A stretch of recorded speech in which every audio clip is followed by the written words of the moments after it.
Suami malu punya istri penjual nasi. 2 tahun kemudian ia menangis di depan restoran istrinya.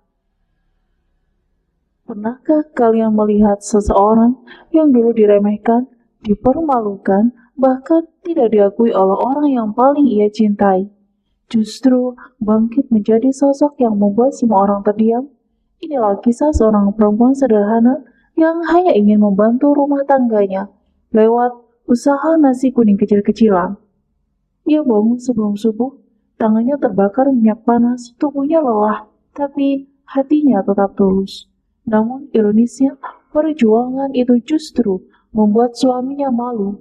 Di depan orang-orang, ia tidak diakui sebagai istri.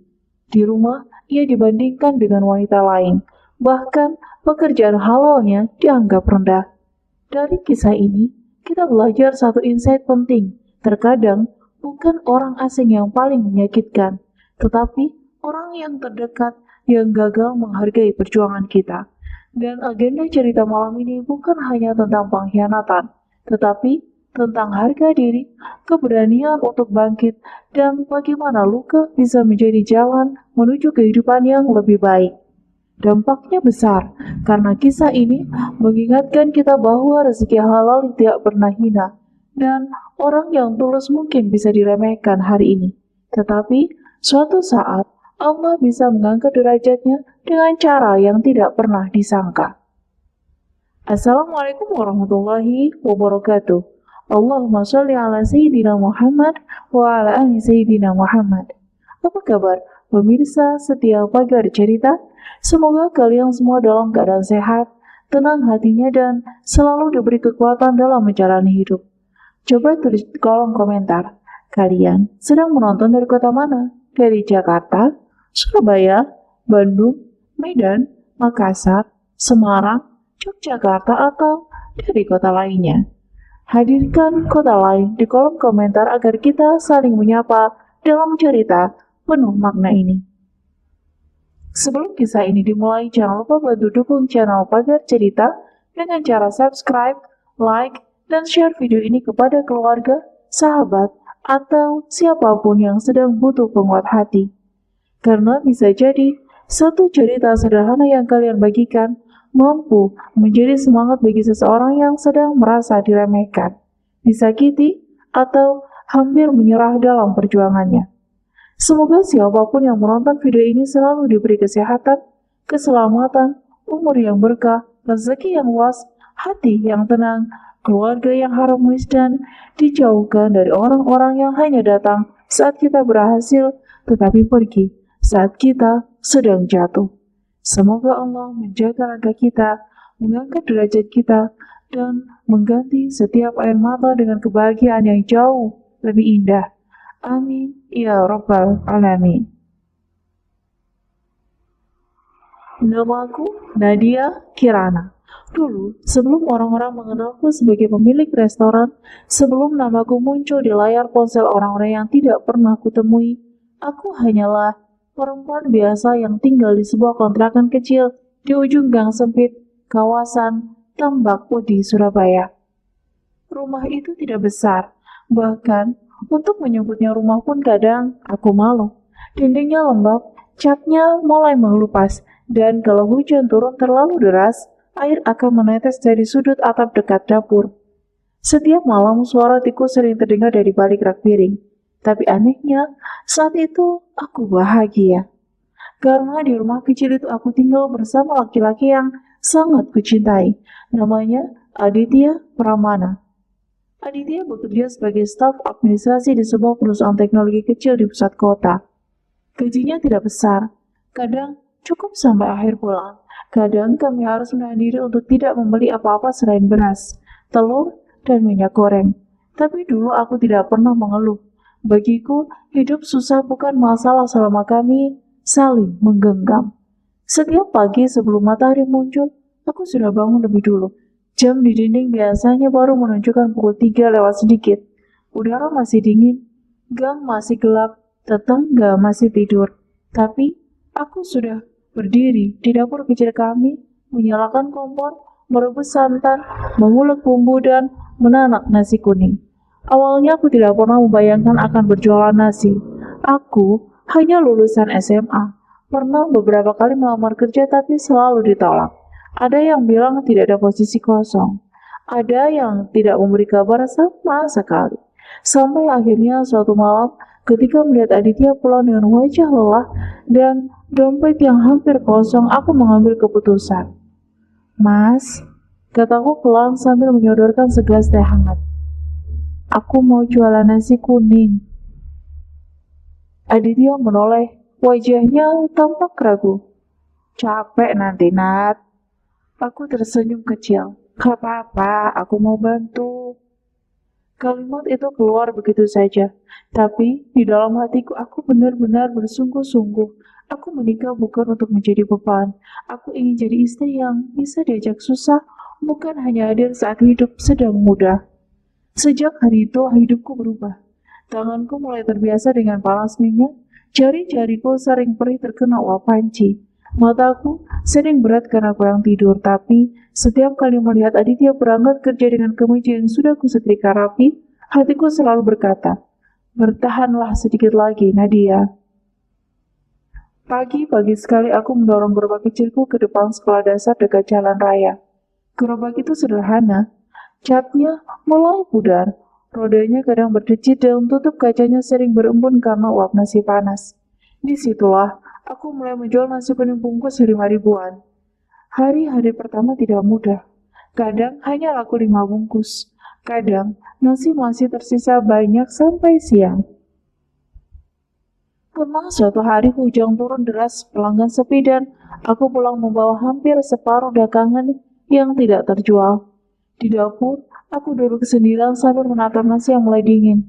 Air mataku jatuh pelan. Aku takut gagal. Aku takut modal kami habis. Aku takut usahaku justru menambah beban. Tapi malam itu, Aditya memelukku dari belakang. Gak apa-apa, katanya pelan. Pelan-pelan aja. Aku bangga kamu mau berusaha. Kalimat sederhana itu dulu cukup membuatku kuat, sangat kuat. Perlahan daganganku mulai dikenal. Anak-anak sekolah suka sambalnya. Tukang ojek mulai langganan. Beberapa pegawai kantor yang lewat setiap pagi juga sering mampir membeli 2 atau 3 bungkus. Aku mulai bisa membantu bayar listrik, membeli beras, bahkan sesekali membelikan Aditya kemeja kerja baru. Setiap kali melihatnya memakai sesuatu dari uang hasil jualanku, hatiku hangat. Aku merasa berguna. Aku merasa menjadi bagian dari perjuangan kami. Dulu, Aditya juga tampak bahagia. Ia sering mencicipi lauk sebelum aku berangkat jualan. Kadang, ia mencuri sepotong ayam goreng dari nampan, lalu tertawa saat aku pura-pura memarahinya. Di dapur kecil yang panas dan sempit itu, kami pernah tertawa bersama. Aku tidak tahu sejak kapan semuanya mulai berubah. Mungkin sejak Aditya dipindahkan ke kantor pusat. Mungkin sejak ia mulai memakai parfum mahal dan pulang dengan cerita tentang teman-teman barunya. Mungkin sejak ia mulai melihat dunia yang lebih rapi, lebih wangi, lebih berkilau daripada dapur kecilku yang penuh aroma bawang. Tapi saat aku belum sadar, aku masih percaya cinta bisa menjaga semuanya tetap utuh. Aku masih percaya perjuanganku akan selalu dilihat sebagai bukti sayang. Aku belum tahu bahwa suatu hari tangan yang dulu menggenggamku saat susah justru akan melepaskanku di depan banyak orang. Dan aku belum tahu, nasi kuning yang dulu dianggap penyelamat rumah tangga kami, kelak akan menjadi alasan Aditya malu mengakuiku sebagai istrinya. Setelah beberapa bulan perjuangan Nadia membuahkan hasil kecil, sesuatu mulai berubah. Aditya, suami yang dulu tulus mencintainya, mulai menampakkan wajah yang berbeda. Awalnya hanya hal-hal kecil. Ia mengeluh tentang bau minyak yang tersisa di dapur, menyinggung aroma sambal yang pedas, atau sekedar meminta Nadia tidak terlalu sering datang ke kantornya.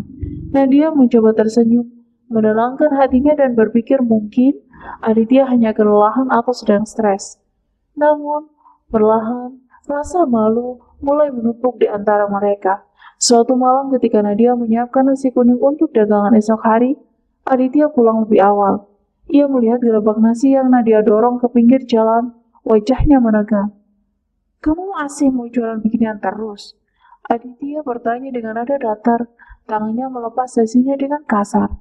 Nadia terdiam, tubuhnya membeku. Ia tertawa kecil karena kupikir Aditya bercanda.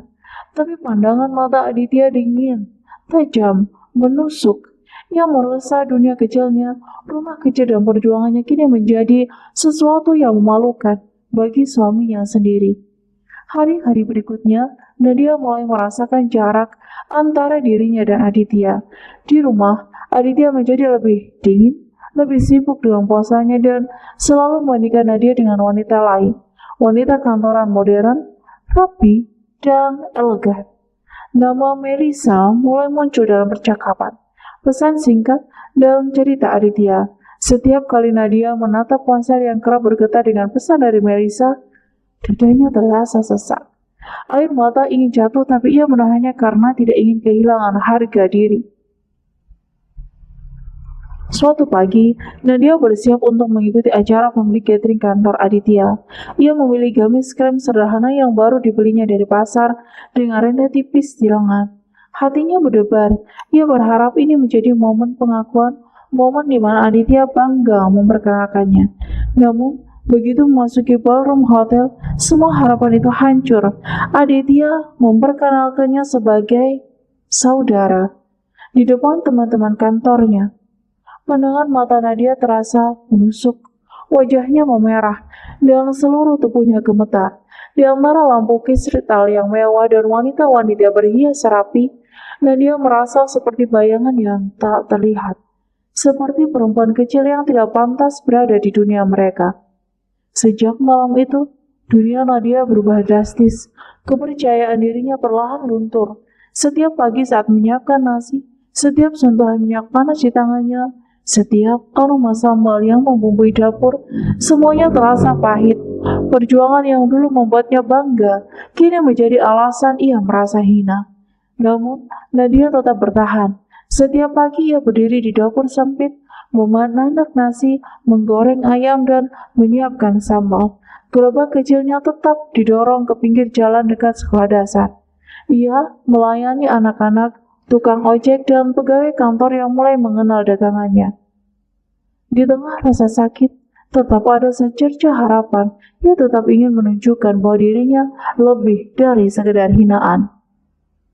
Tetapi bayangan malu Aditya tidak hilang. Ia selalu membandingkan Nadia dengan Melissa. Nadia sering mendengar percakapan mereka di balkon atau melalui ponsel yang tertinggal di rumah. Suara tawa Melissa dan kata-kata manis Aditya menusuk hati Nadia setiap kali. Malam-malamnya sering dihabiskan dengan duduk di lantai dapur, menatap nasi yang mulai dingin, dan menahan tangis yang ingin tumpah. Hari demi hari, Nadia belajar menelan luka. Hatinya hancur, tapi ia masih memandang dunia luar dengan mata tegap. Setiap orang yang beli nasi kuning dari gerobaknya, setiap senyum kecil dari pelanggan yang puas, menjadi alasan baginya untuk bertahan. Walaupun Aditya semakin jauh, walaupun rasa sakit menyelimuti setiap sudut hati, Nadia mulai menemukan kekuatan kecil di tengah keterpurukan. Di tengah semua itu, Nadia belajar satu hal. Cinta yang tulus bukan selalu dibalas dengan pengakuan. Kadang, cinta diuji oleh rasa malu, kesombongan, dan pengkhianatan. Dan kadang perempuan harus berdiri sendiri untuk menemukan nilainya. Matahari pagi berikutnya kembali menyinari gang sempit tambah putih. Nadia mendorong gerobak nasinya, tangan panas karena uap panci, wajah basah karena keringat dan air mata yang tertahan. Ia menarik nafas dalam, menatap jalan yang panjang di depannya, dan perlahan melangkah maju, siap menghadapi hari baru. Karena ia tahu perjuangan belum selesai, dan dunia belum melihat semua yang ia mampu. Sejak malam di ballroom hotel itu, rumah kecil di Tambak Ude terasa tidak seperti rumah. Dindingnya masih sama, dapurnya masih sempit, suara kompor masih menyala setiap subuh, tapi ada sesuatu yang hilang. Kehangatan yang dulu mengisi sudut-sudut ruangan perlahan digantikan oleh sunyi yang menyakitkan. Aditya semakin sering pulang malam, alasannya selalu sama, lembur. Awalnya, Nadia percaya. Ia mencoba menenangkan diri setiap kali jam dinding menunjukkan pukul 11 malam dan pintu rumah belum juga terbuka. Ia tetap menyiapkan makan malam, tetap menyisihkan lauk terbaik, tetap menunggu di ruang tengah dengan mata berat dan hati yang cemas. Tapi setiap kali dia pulang, wajahnya semakin asing. Ia tidak lagi bercerita tentang pekerjaannya, tidak lagi mencium kening Nadia seperti dulu. Bahkan ketika Nadia bertanya, "Mas, sudah makan?" Jawabannya hanya pendek, "Sudah." Lalu ia masuk kamar, membawa ponselnya dan menutup pintu kamar mandi lebih lama dari biasanya. Malam itu hujan turun pelan. Air menetes dari sudut atap dapur yang belum sempat diperbaiki. Nadia sedang melipat baju kerja Aditya di atas kasur ketika ponsel suaminya bergetar. Benda itu tergeletak di dekat bantal. Layarnya menyala sebentar, menampilkan nama yang membuat nafas Nadia tertahan. Melisa. Di bawah nama itu ada pesan singkat. "Terima kasih ya, sudah nemenin aku tadi. Aku nyaman banget sama kamu." Tubuh Nadia langsung kaku.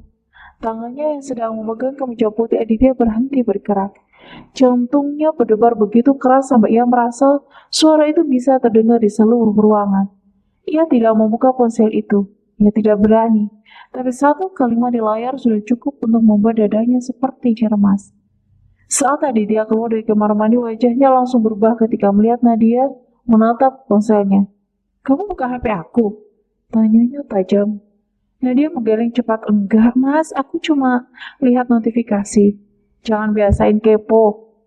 Kalimat itu meluncur dingin, seperti pisau kecil yang ditancapkan perlahan. Nadia terdiam. Ia ingin bertanya siapa Melisa sebenarnya. Ia ingin tahu kenapa pesan itu terdengar terlalu dekat untuk sekedar urusan kantor. Tapi melihat wajah Aditya yang keras, suaranya tertahan di tenggorokan. Sejak malam itu, nama Melisa menjadi bayangan yang ikut tinggal di rumah mereka. Pagi saat sarapan, Aditya bercerita tentang Melisa yang dipuji atasan. Siang hari ia sibuk membalas pesan sambil tersenyum sendiri. Malam, sebelum tidur, jarinya masih bergerak cepat di layar ponsel sementara Nadia berbaring di sampingnya, merasa seperti orang asing di kasurnya sendiri. Yang paling menyakitkan bukan hanya Melisa hadir dalam percakapan Aditya. Yang paling menyakitkan adalah ketika Aditya mulai membandingkan. "Coba kamu sedikit jaga penampilan seperti Melisa." Nadia yang sedang menggoreng ayam di dapur langsung berhenti. Minyak panas memercik ke pergelangan tangannya, tapi rasa perih itu kalah oleh luka di dadanya. Ia menunduk melihat bajunya yang terkena roda kunyit dan minyak. Rambutnya tersembunyi di balik hijab sederhana. Tangannya kasar karena bekerja. Wajahnya kusam karena kurang tidur. Ia ingin menjawab, "Aku pergi ini karena sedang membantu hidup kita." Tapi yang keluar hanya diam. Hari demi hari Nadia mulai kehilangannya dirinya sendiri. Ia semakin sering bercermin lama-lama, memperhatikan garis lelah di bawah matanya, membandingkan kulitnya yang terbakar matahari dengan perempuan-perempuan kantor yang rapi dan wangi. Untuk pertama kalinya Nadia merasa malu pada dirinya sendiri. Sampai malam itu tiba, Aditya tertidur dengan ponsel masih menyala di sampingnya. Nadia baru saja selesai mencuci piring ketika suara notifikasi terdengar lagi. Ting! Ia menoleh. Layar ponsel itu menyala. Pesan dari Melisa muncul jelas. "Aku kangen dipeluk kamu tadi." Dunia Nadia berhenti. Piring yang masih basah hampir terlepas dari tangannya. Nafasnya tercekat.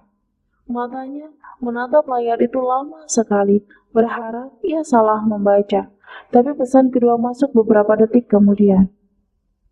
"Istrimu nggak curiga kan?" Air mata Nadia jatuh tanpa suara. Semua ketakutan yang selama ia simpan akhirnya menjadi nyata.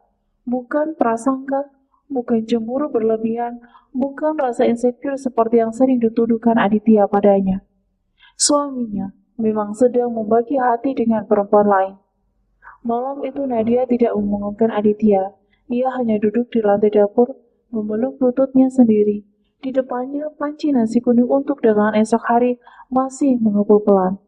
Aroma santan dan kunyit memenuhi ruangan. Aroma yang dulu membuat Aditya tersenyum tapi kini dianggap memalukan. Nadia menangis lama sekali. Bukan dengan suara keras, bukan tangis yang meminta didengar, melainkan tangis perempuan yang mulai sadar bahwa cinta yang ia pertahankan mati-matian ternyata sudah tidak lagi pulang ke rumah yang sama. Subuh datang terlalu cepat. Lantai masih gelap ketika Nadia berdiri lagi di depan kompor. Matanya bengkak, dadanya sakit tapi tangannya tetap bergerak. Ia tetap menanak nasi, tetap menggoreng ayam, tetap mengisi sambal ke dalam wadah kecil. Karena meski hatinya patah, hidup tidak pernah berhenti hanya karena seseorang dikhianati. Pagi itu Nadia mendorong gerobaknya melewati gang sempit yang basah oleh sisa hujan. Roda gerobak berdecit pelan, cahaya lampu jalan memantul di genangan air. Wajahnya pucat, tapi langkahnya tetap maju. Ia tidak tahu berapa lama lagi ia mampu bertahan. Ia hanya tahu satu hal, mulai hari itu, luka di hatinya tidak lagi bisa disebut kecil.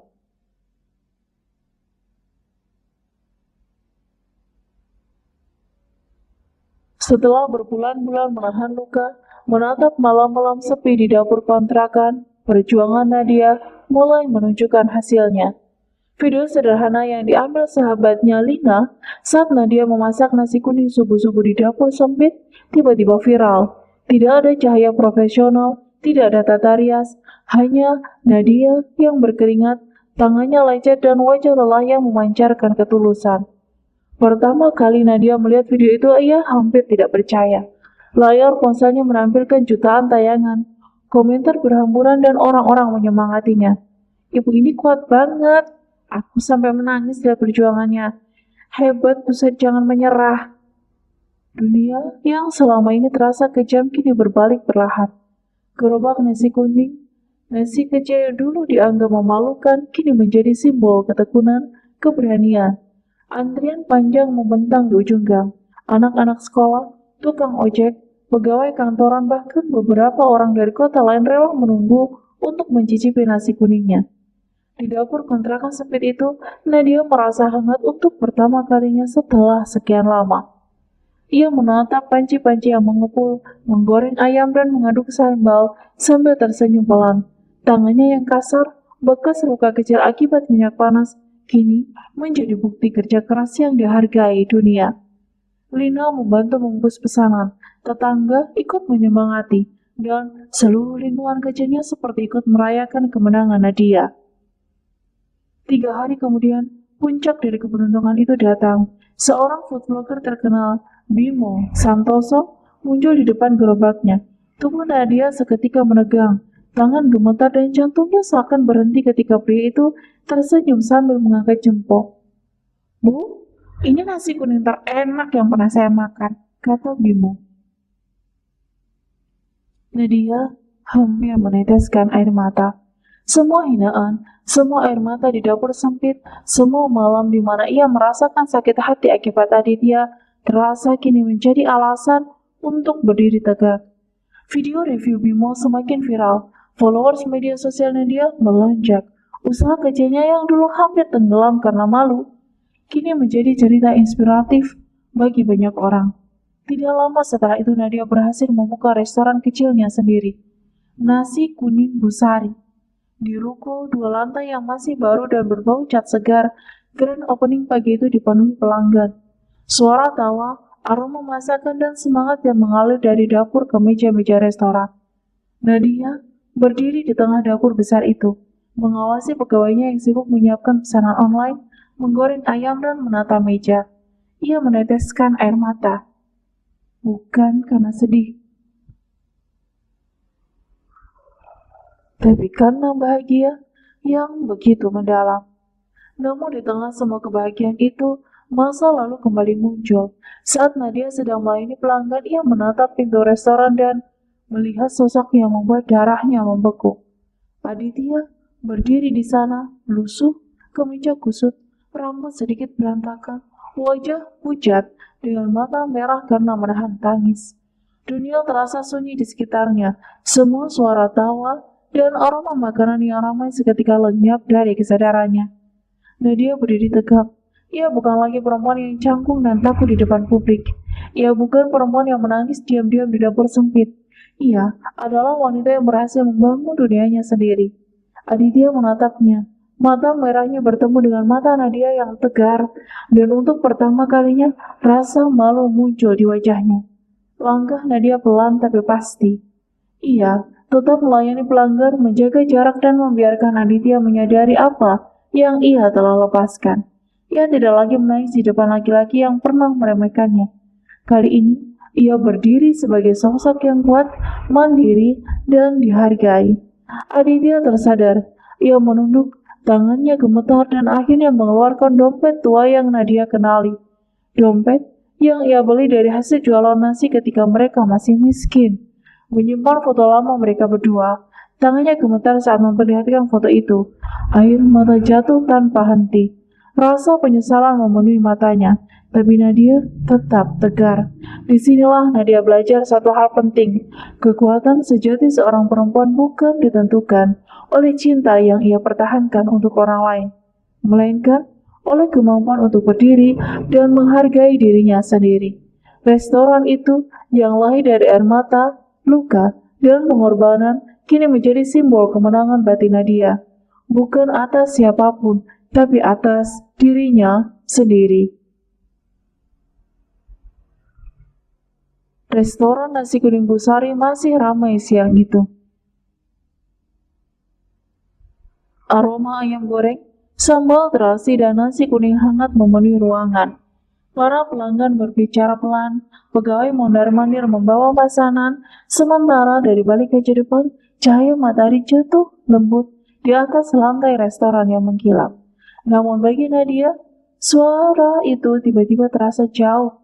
Di hadapannya berdiri Aditya, laki-laki yang dulu begitu ia cintai, laki-laki yang pernah membuat dia merasa paling berharga, lalu menghancurkannya dengan rasa malu, pengkhianatan, dan kalimat-kalimat yang tidak pernah bisa ia lupakan.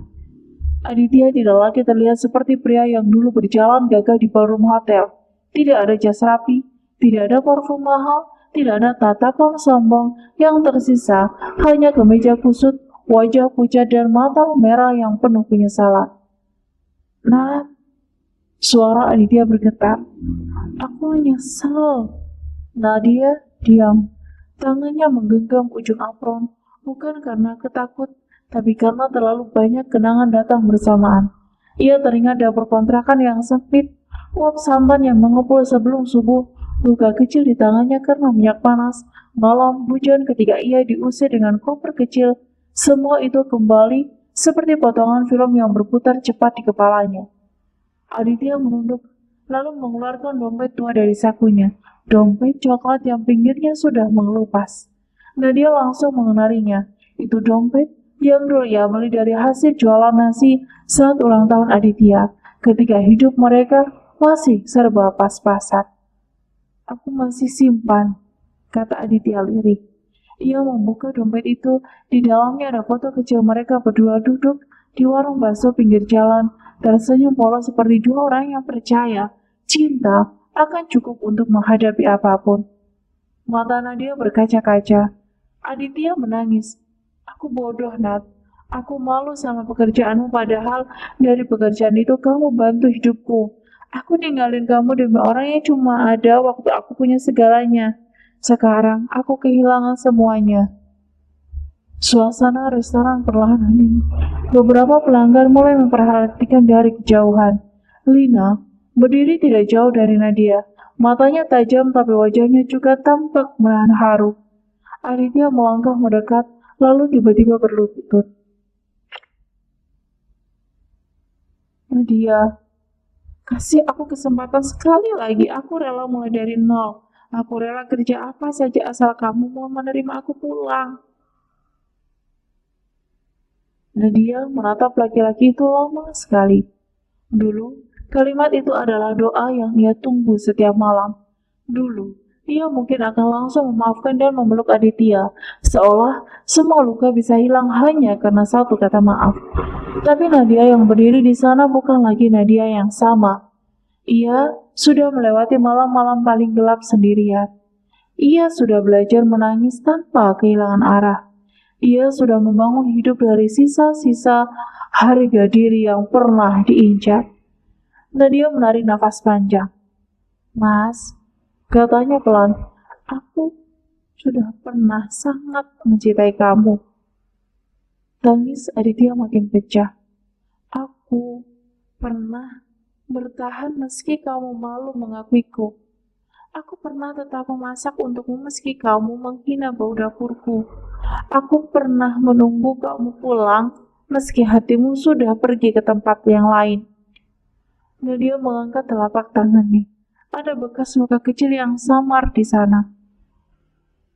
Tangan ini dulu bekerja untuk kita, tapi kamu melihatnya sebagai sesuatu yang memalukan. Aditya menutup wajahnya. Aku salah, Nat. Aku benar-benar salah. Nadia mengangguk pelan. Air matanya jatuh tapi suaranya tetap tenang. Iya, kamu salah. Tapi aku tidak mau hidupku berhenti di kesalahanmu. Aditya terdiam. Aku maafkan kamu, lanjut Nadia. Sungguh, aku tidak mau membawa dendam. Aku tidak mau hidup dengan hati yang pahit. Tapi memaafkan bukan berarti aku harus kembali. Wajah Aditya hancur. Nadia tersenyum kecil, senyum yang lembut tapi tegas. Dulu, aku selalu memilih kamu, bahkan saat kamu tidak memilih aku. Sekarang untuk pertama kalinya aku memilih diriku sendiri. Kalimat itu jatuh seperti akhir dari sebuah badai panjang. Aditya tidak menjawab, ia hanya menangis, menunduk, dan akhirnya mengerti bahwa ada luka yang tidak bisa diperbaiki hanya dengan penyesalan. Ada perempuan yang bisa memaafkan tapi tidak lagi bisa dipaksa kembali ke tempat yang pernah menghancurkannya. Dan dia melangkah masuk ke restoran. Saat pintu kaca terbuka, para pegawai dan pelanggan yang menyaksikan dari kejauhan spontan bertepuk tangan. Bukan tepuk tangan untuk mempermalukan Nadia, tetapi untuk menghormati keberanian Nadia. Lina langsung memeluknya dengan erat. Kamu hebat, Nat, bisik Lina. Dan dia menangis di pelukan sahabatnya. Tapi kali ini tangisnya berbeda. Bukan tangis perempuan yang direndahkan. Bukan tangis istri yang memohon dihargai. Ini tangis seseorang yang akhirnya pulang kepada dirinya sendiri. Beberapa bulan kemudian, Nasi Kuning Busari membuka cabang kedua. Nadia mulai mempekerjakan ibu-ibu sekitar yang membutuhkan penghasilan. Ia membuat program makan gratis setiap Jumat untuk anak-anak sekolah dan pekerja jalanan. Dari dapur yang dulu menjadi tempat yang menangis, kini lahir banyak rezeki untuk orang lain. Suatu pagi, Nadia berdiri di depan restorannya. Matahari baru naik, aroma nasi kuning kembali memenuhi udara. Ia tersenyum melihat pegawainya sibuk bekerja, melihat pelanggan mulai datang, melihat hidup yang dulu terasa hancur kini tumbuh menjadi sesuatu yang indah. Ia bukan lagi perempuan yang menunggu untuk diakui. Ia sudah mengakui dirinya sendiri. Dan di sanalah kemenangan Nadia yang sebenarnya. Bukan karena Aditya menyesal, bukan karena dunia akhirnya memujinya, tetapi karena ia berhasil bangkit tanpa kehilangan kebaikan hatinya. Kisah Nadia mengajarkan bahwa pekerjaan halal tidak pernah membuat seseorang rendah. Yang merendahkan manusia bukan profesinya, melainkan kesombongan, pengkhianatan, dan ketidakmampuan menghargai perjuangan orang lain. Kadang hidup menghancurkan kita bukan untuk mengakhiri segalanya, tetapi untuk membawa kita pulang kepada kekuatan yang selama ini tersembunyi. Memaafkan adalah keberanian, tetapi memilih diri sendiri setelah terlalu lama disakiti adalah bentuk cinta yang paling dewasa. Nadia membuktikan bahwa perempuan yang pernah diremehkan bisa bangkit, bersinar, dan menjadi sumber kebaikan bagi banyak orang.